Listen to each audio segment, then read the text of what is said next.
네, 안녕하세요. 오늘은 우리 용스터디 함께하는 신학 공부 김동범 교수님의 그리스도론의 역사 같이 보고 있고요. 오늘은 제21장 비존재적 그리스도론 틸리에 대해서 보도록 하겠습니다.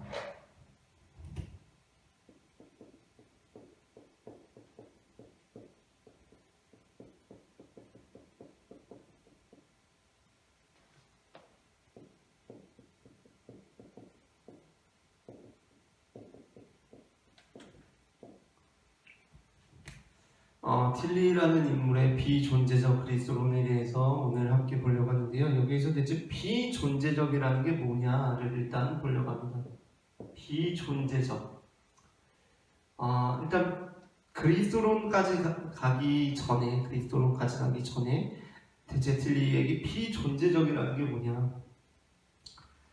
아니, 비존재적이라는 것은 그럼 존재하지 않는다는 것이냐? 라고 질문을 할 수도 있겠죠. 그런데 존재하지 않는다는 것은 아니고, 그러니까 존재가 아니라는 겁니다. 존재.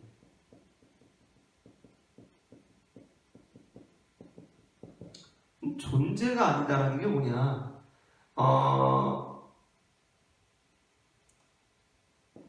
여기서 그냥 존재를 표현하자면 개체입니다. 개체. 개체가 아니다 하는 겁니다. 개체가 아니다 라고 하면 우리가 이제 이전에는 아니 존재가 아니라니? 그게 대체 무슨 소리야? 라고 이렇게 생각을 했었는데 개체가 아니라고 하면 조금 더 우리가 그렇게 생각할 수도 있겠다라고 이제 생각이 되겠죠. 물론 이제 이후에 가게 되면 대체 이 사람이 무슨 소리를 하는 건가 이제 되게 당황스러운 부분이 있을 수 있는데 이제 틸리는 어떻게 보냐면 신을 비존재적이라고 보는 거거든요. 비존재적. 아니 신이 비존재적이라고 하면 뭐 신이 존재하지 않는다는 거야? 라고 생각할 수도 있겠지만 그건 아니고 신이 존재가 아니라는 건 개체가 아니라는 거다라고 하면 우리도 그치? 신이 개체는 아니지? 라고 생각을 할 수 있을 거예요. 물론 우리는 기본적으로 신을 하나님이라고 믿습니다. 그렇죠? 하나님이라고 믿을 때 그 하나님은 어떤 하나님이죠? 그 하나님은 대체로 예수 그리스도가 부른 그 아바 아버지죠. 그렇죠? 그 아바 아버지는 누구예요? 바로 이스라엘의 야훼 하나님입니다. 그렇게 우리는 하나님을 믿어요. 그런데 그렇게 됐을 때는 그 신이 사실은 어떤 개체의 뉘앙스를 담고 있다는 겁니다. 그런데 우리가 이게 익숙하지 않은 게 아니에요. 우리는 하나님을 어떻게 고백하냐면 하나님은 우주보다 크신 분이시고 우주를 창조하신 분이시고 지금도 역사를 주관하시는 분이시고 그렇게 이야기를 하잖아요. 그렇죠? 그게 바로 비존재적 신이라는 거예요. 비존재적. 그러니까 우리가 이렇게 이야기를 하잖아요. 하나님은 내가 생각하는 것보다 크신 분이야. 하나님은 내가 하나님이다라고 생각하시는 그것보다 크신 분이야 라고 생각을 하잖아요. 그거예요. 745페이지의 셋째 줄. 틸리는 신을 몇 가지 용어로 표현한다. 신은 모든 존재가 비존재의 위협을 극복하고 존재할 수 있게 하는 존재의 힘이다. 또한 존재의 힘은 모든 존재가 참여할 수 있는 존재의 근거이다. 신에 대한 다른 중요한 표현은 존재 자체이다. 주의할 것은 틸리가 신을 존재의 근거로 표현하든 혹은 존재 자체로 표현하든 이 표현들이 신에 대한 개체성을 의미하는 것이 아니라는 점이다. 신은 모든 존재가 존재할 수 있도록 해주는 존재의 힘이지 하나의 개체적인 존재가 아니다. 틸리에게 신은 자체 안에 비존재적 요소가 전혀 없는 존재 자체이다. 그러므로 신은 무화시키는 어떤 가능성도 없는 충만한 존재입니다. 그래서 틸리 신학에서 신은 어떤 하나의 개체라는 존재가 될 수가 없다. 라고 하면 여기까지 얘기했을 때 아마 반대하실 분은 제 생각에는 없으실 것 같아요. 왜냐하면 우리 지금 기본적으로 다 하나님을 성경에 나오는 하나님이라고 믿습니다. 그렇죠? 성경에 나오는 하나님, 야훼 하나님이라고 믿어요. 그러나 하나님이 거기에 한정된 분이라고 생각하진 않아요. 하나님은 성경보다 크신 분이시죠. 하나님은 그 모든 것을 넘어서는 분이시고 내가 생각하는 그 하나님을 보다 크신 분이시라고 아마 대부분 생각할 것 같아요. 제 생각에는. 그래서 여기까지는 이제 당연하지, 하나님은 크신 분이시지 라고 생각을 할 것 같아요. 그래서 틸리는 어떻게 주장을 하냐면 우리가 하나님에 대해서, 신에 대해서, 우리는 이제 하나님이고 신이라고 생각을 하니까 신에 대해서 하는 모든 것은 뭐냐면 상징이다라는 겁니다. 상징. 우리가 이제까지는 역사적 예수 보고 그러면서 은유라는 걸 많이 봤어요. 은유.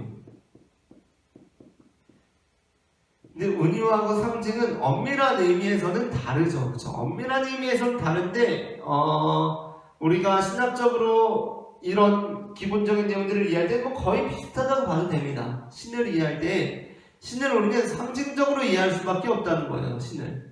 신을 상징적으로 표현하고 이해할 수밖에 없죠. 어떠한 표현 자체를, 어떠한 상징 자체를 신이라고 말할 수는 없는 거예요. 그렇죠? 예를 들어서 다윗이 주님은 나의 검입니다 라고 했어요. 그럼 하나님이 검이에요? 그건 아니잖아요. 그렇죠? 그건 하나의 은유고 상징이란 말이에요. 주님은 나의 피난처이십니다 했어요. 그러면 하나님은 무슨 어떤 피난처예요? 그건 아니잖아요. 그렇죠? 근데 그냥 은유고 상징이에요. 그런데 우리가 여기서 이제 중요한 것이 있습니다. 그런 것도 그거지만 하나님을 하나님이라고 표현하는 것도 상징이라는 겁니다. 자, 747페이지에 보시면 첫째 줄, 틸리이는 모든 종교적 언어를 문자적으로 보지 않는다. 기독교의 종교적 용어도 상징으로 보면서 상징이 지시하는 것을 찾아내고 상징의 의미를 가지고 현대인과 대화한다. 그리스도론과 연관된 상징적 표현이 상당히 많기 때문에 틸리이가 상징을 어떻게 이해하는지를 알아야 한다. 유신론적 신개념을 거부하고 신을 존재로 보지 않는다면 틸리이는 어떻게 신을 표현하는가? 틸리이도 신을 하나님이라고 부르지만 신에 대해 직접적인 표현은 가능하지 않다고 생각한다. 그러니까 신을 하나님으로 부르긴 하지만 이 하나님조차도 이건 상징이라는 거예요. 틸리이는 신에 대해서는 상징만이 가능하다고 본다. 왜냐하면 상징적인 언어만이 궁극적인 것을 표현할 수 있기 때문이다 라는 겁니다. 그래서 749페이지 마지막 문단. 근데 이 부분도 중요합니다. 그 이제 셋째 줄에 마지막 문단에서 위로 셋째 줄. 그래서 틸리이는 상징의 역할을 대단히 중요하게 여긴다. 결코 단지 상징일 뿐이라고 말해서는 안 된다. 틸리이는 유한한 존재가 하나님을 표현하는 방법은 오직 상징뿐이라고 믿는다. 틸리이는 하나님이라는 용어뿐만 아니라 그리스도론의 주요한 용어들을 상징으로 보았다. 그리스도론에서 위격과 연관이 되는 신성과 인성의 연합, 성육신, 동정녀 탄생, 그리스도, 부활, 승천 등을 상징으로 본다. 또 구원사역과 연관되는 죄, 타락, 구원, 칭의, 영생 등도 상징적 표현으로 본다. 틸리이의 그리스도론은 하나님을 비존재로 보는 존재론 위에서 전통적인 그리스도론과 연관된 주요한 상징 등을 해석하면서 만들어진다 라는 겁니다. 그러면서 이제 이 중간에 타락에 대한 부분이 잠깐 나오는데 타락 역시도 상징이라는 거고요. 그러니까 우리가 이제 계속해서 이 부분을 읽으면 단지 상징일 뿐이라고 생각을 하잖아요. 그래서 이제 이 앞부분에서도 그렇게 이야기를 하는 거죠. 아니, 단지 상징일 뿐이라는 것이 아니라 우리가 그러한 진리들을 기술할 수 있는 방식은 오직 상징밖에 없어 라고 이렇게 이야기를 하는 겁니다. 그러니까 어떤 상징에 대해서 폄하하지는 말아라. 그럼 폄하하는 뉘앙스가 절대 아니다 하는 겁니다. 그런데 비존재적 그리스도 754페이지로 들어오게 되면 예수와 새로운 존재에 대해서 말하기 시작합니다. 그러면서 여기에서 틸리이는 어떻게 보냐면 예수와 그리스도를 나누거든요.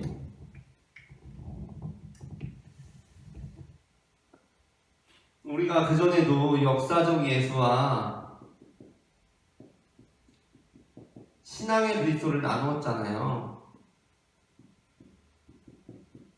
그렇죠?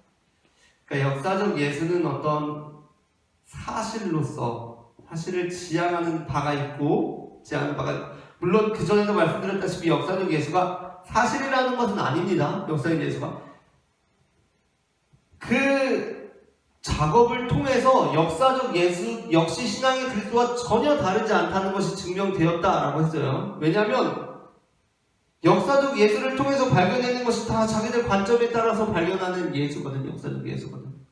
그래가지고 그렇지만 어쨌든 사실을 표방하고 있고 신앙의 그리스도는 어떤 표현이고 고백이라고 이렇게 했었는데 여기서 이제 이러한 구조는 아니에요. 그냥 예수와 그리스도가 나뉘는데 예수는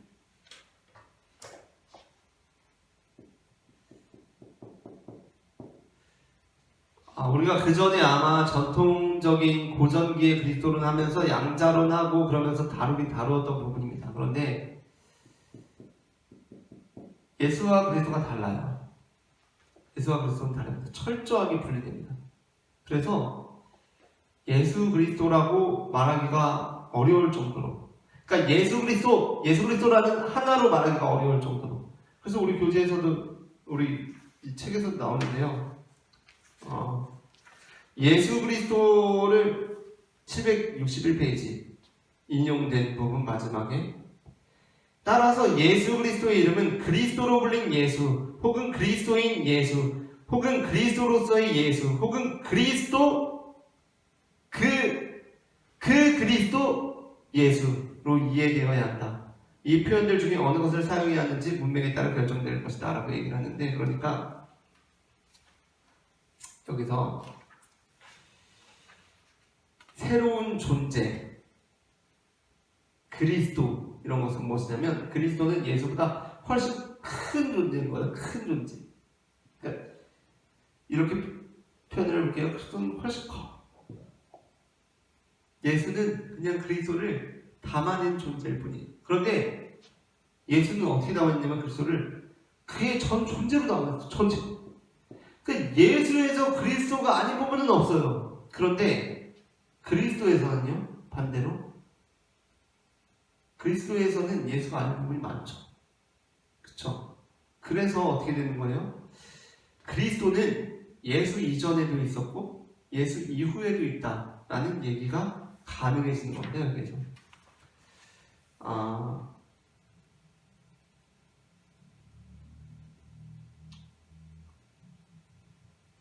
우리가 이제 여기를 보게 되면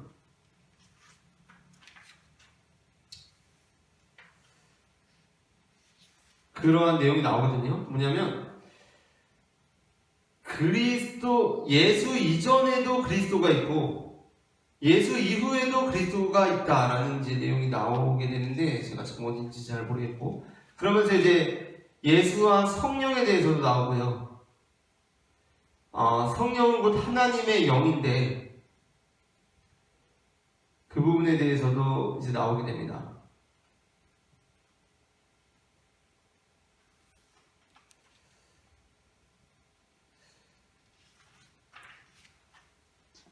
그러면서 여기에서 이제 계속해서 강조되는 것은 무엇이냐면 예수가 곧 그리스도는 아니고 그리스도를 온전히 담아낸 예수라는 것입니다. 그렇게 되면서 구원 역시도 어떻게 되느냐, 구원 역시도 예수 사건이 유일무이한 것은 아니라는 겁니다. 자, 769페이지 맨 아래에서 넷째 줄부터 볼게요. 이제 예수에게 일어난 구원 사건의 의미를 보자. 예수는 새로운 존재에 의한 구원 사건을 매개하는 역할을 했다. 틸리에게서 구원 사건은 예수 전과 후에 지속적으로 일어났다. 그렇기 때문에 예수 사건은 구원의 유일한 사건이 아니다. 예수 안에서 나타난 구원의 영적 현존은 다른 구원 사건들 속의 영적 현존과 동일하다. 이 점에서 예수 사건은 유일무이한 구원 사건이 될 수 없다. 따라서 하나님이 오직 예수를 통해서만 계시하셨다는 명제도 불가능하다. 그러나 틸리가 예수 사건을 많은 구원 사건들 중에 단지 하나로 보는 것은 아니다라고 하면서 이제 뭔가 틸리가 예수의 사건을 특별하게 보긴 했다라고는 하지만 이제 이 지점까지 오게 되면은 아마도 대부분의 이제 기독교인 분들께서는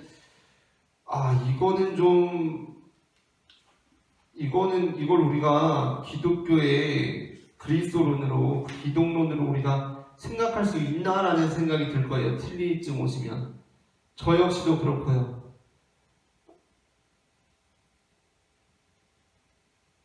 766페이지의 맨 아래에서 둘째 줄을 보시면 틸리는 성령이 예수 이전에도 그리고 예수 이후에도 역사 속에서 활동했다고 주장한다.